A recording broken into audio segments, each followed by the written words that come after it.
Bante Utama Mahatera. Mudah-mudahan Bante ini soal kandungan tadi apakah sangat berpengaruh. Terus yang kedua Bante soal nasihat menasehati.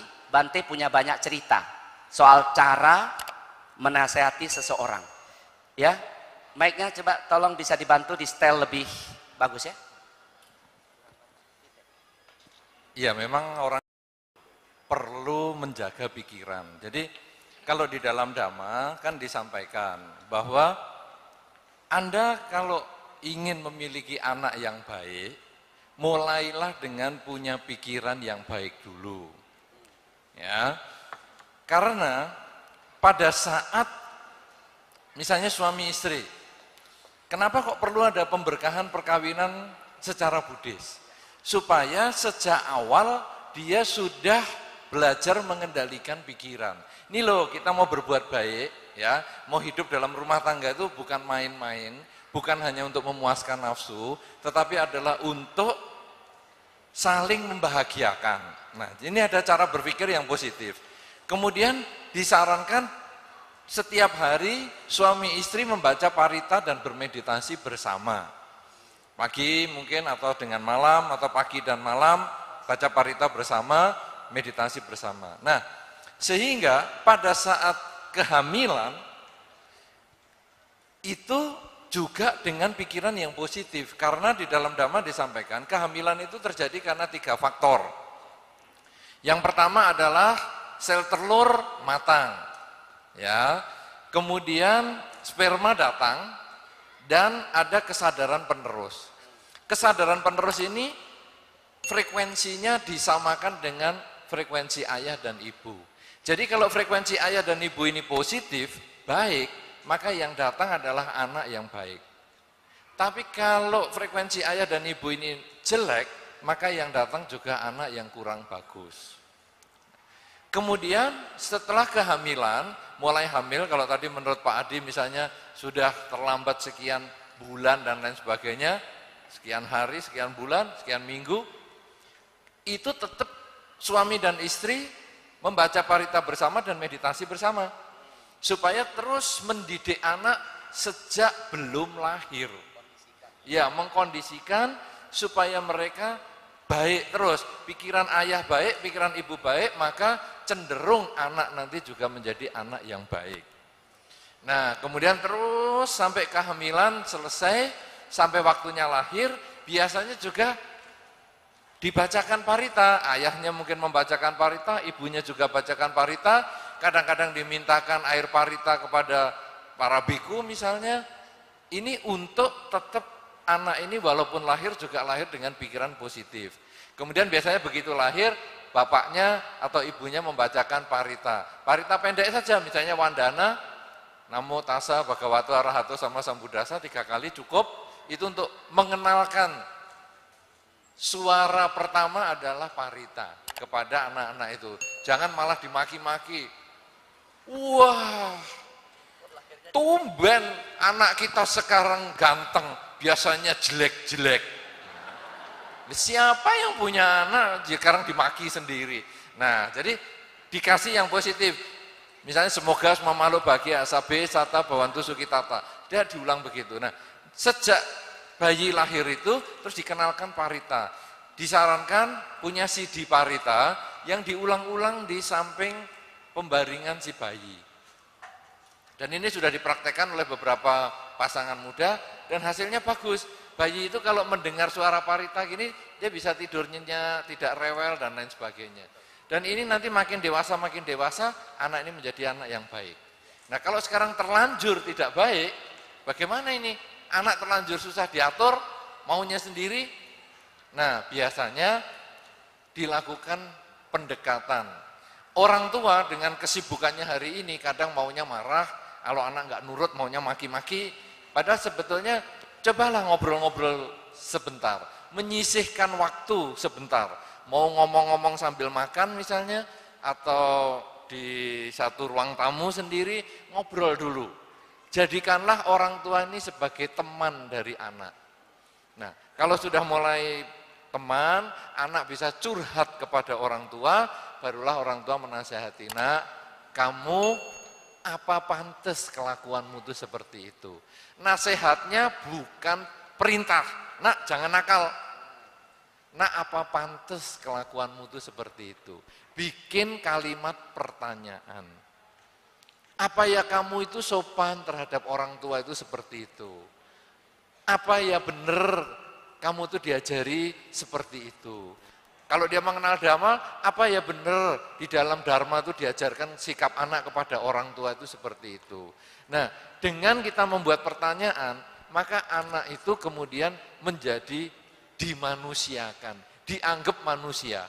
Tapi kalau anak itu hanya diperintah, jangan nakal, harus nurut orang tua, anak itu dianggap robot, bisa diprogram. Ya, jadi orang tua hendaknya membuat pertanyaan-pertanyaan yang mengarah pada pencerahan anak sehingga mudah-mudahan anak ini bisa dikasih tahu.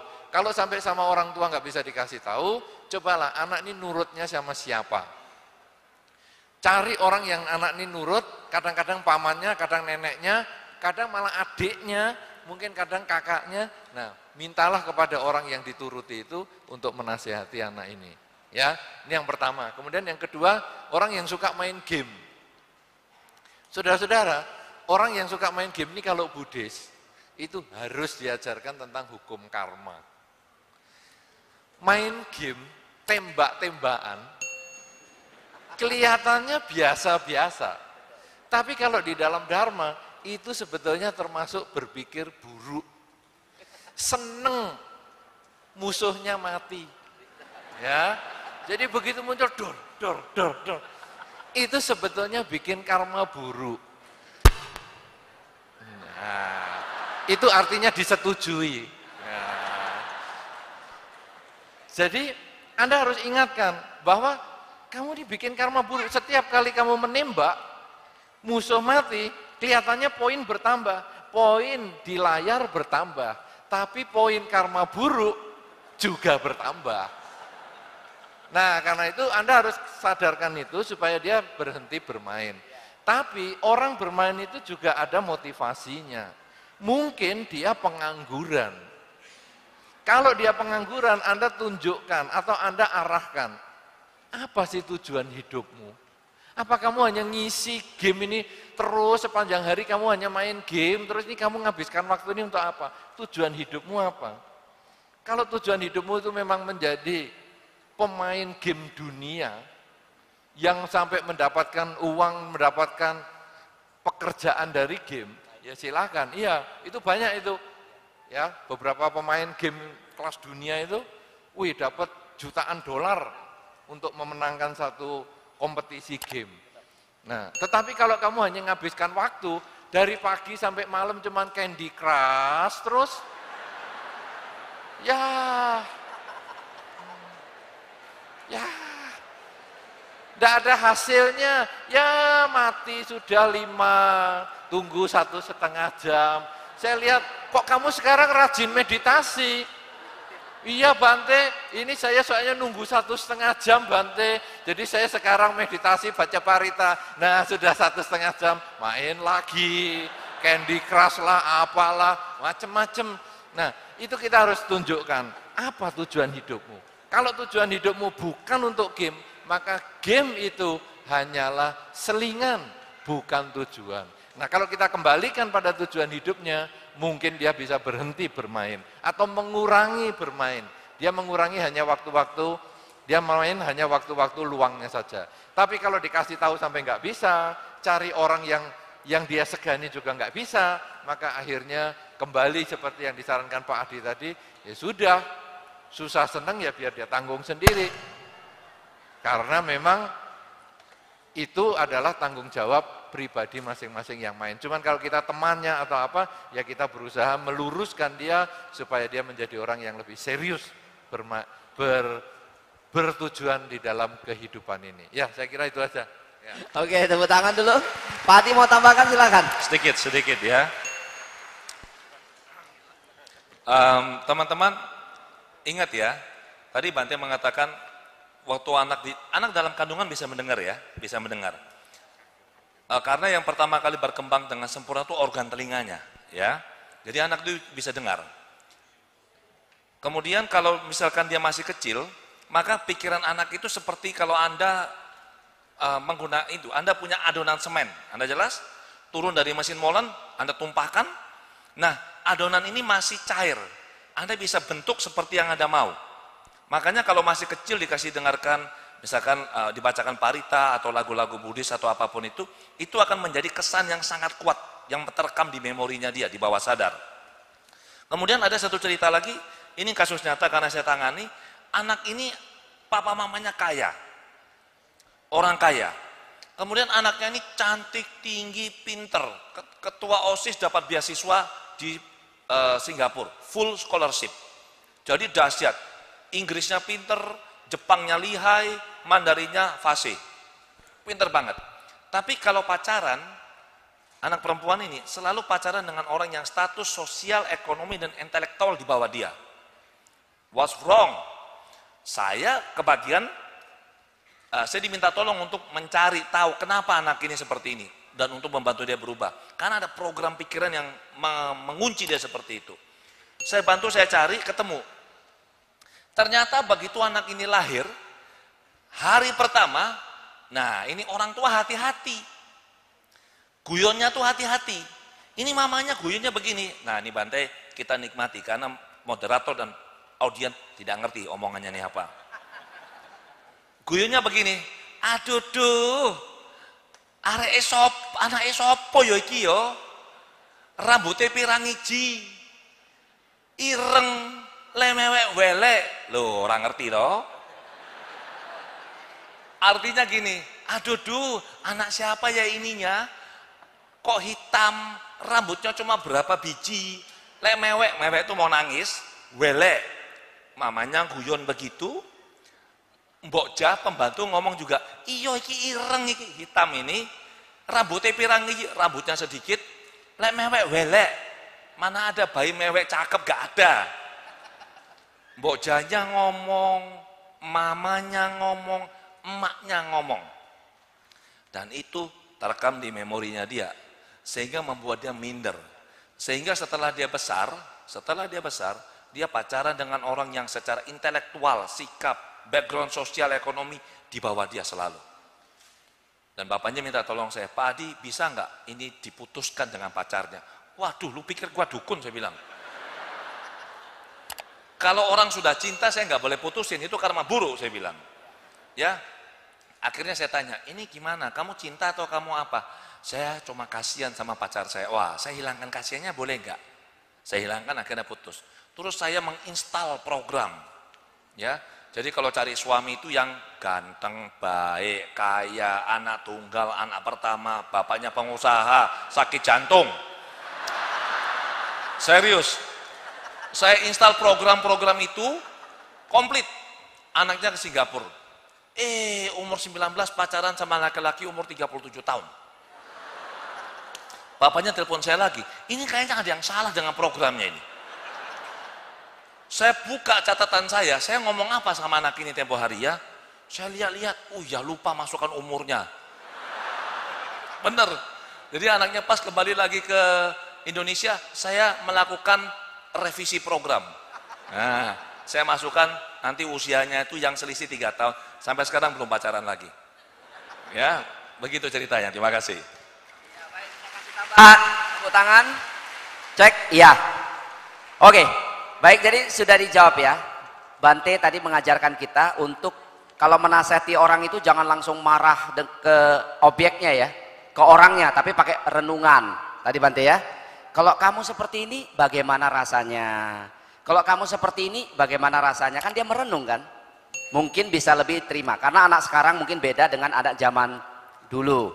Yang kedua soal games yang tadi Bante sampaikan itu betul ya. Yang Pak Adi sampai soal karma buruk. Anak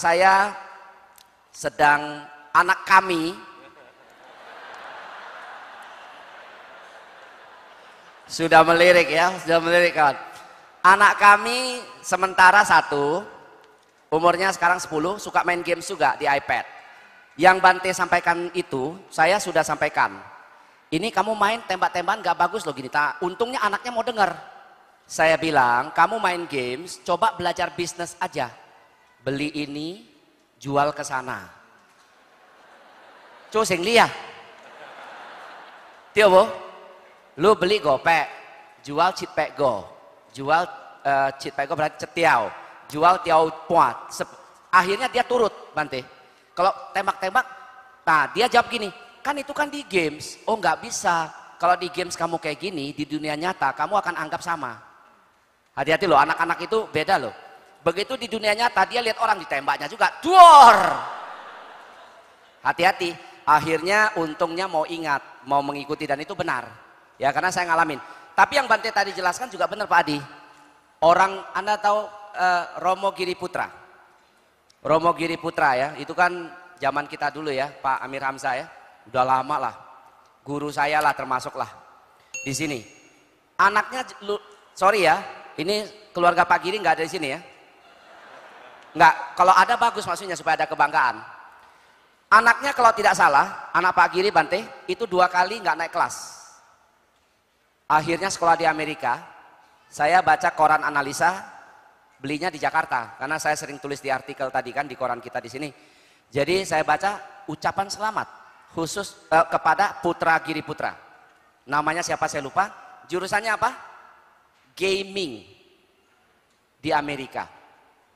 Games, jurusan games Bante, di Amerika. Begitu lulus, anak ini diperebutkan oleh beberapa negara. Negaranya sendiri, Amerika, New Zealand, Australia, Singapura, Malaysia, Indonesia. He did not choose Indonesia. He did not choose Indonesia. Why? Because nobody understands gaming. And the salary is very low. So better for him to work in America. Sekarang dia di Amerika. Pak Giri tiap tahun kan ke Amerika. Jurusan games menghasilkan tadi yang Bante bilang kan, kompetisi dapat duit, dan ini anaknya diperebutkan beberapa negara sehingga dia menentukan gaji nih. Dia menentukan gaji, dia menentukan job desk-nya malah. Hebat kan? Kalau di Amerika, di luar negeri ya, bagi Anda yang pernah keluar negeri dan pernah melamar kerja, biasanya kalau kita melamar kerja sudah ada ininya. Booklet. Lu ngerjain apa aja, sudah ada di sini. Saya soalnya pernah dulu di Australia, pernah melamar kerja kan, udah ada. Coba lihat poin-poinnya.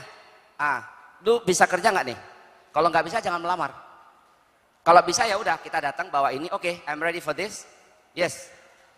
40.000 setahun. Gajinya minimal pada waktu itu. Ya sudah. Nah, jadi dia menentukan itu job desk-nya loh.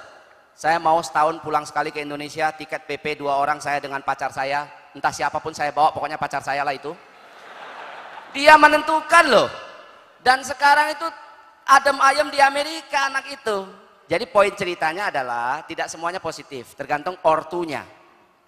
Orang tua bisa nggak ngarahin. Orang tua kalau nggak bisa ngarahin ya jadi rusak. Dimaki-maki terus. Sudah langpai kuala kok gong kok o lagi ya. Tiap-tiap li game sah. Li kau sampai ya, wah lang be lagi ya. Mohon maaf, ini artinya kira-kira. Loh tadi katanya bisa Hokian. Jadi intinya kan kalau orang tua itu lagi marah kan dia bilang sudah jelek, hitam, ya kan, main games tiap hari. Lu udah nggak bisa dilihat, mau jadi apa nih? Kira-kira seperti itu ya.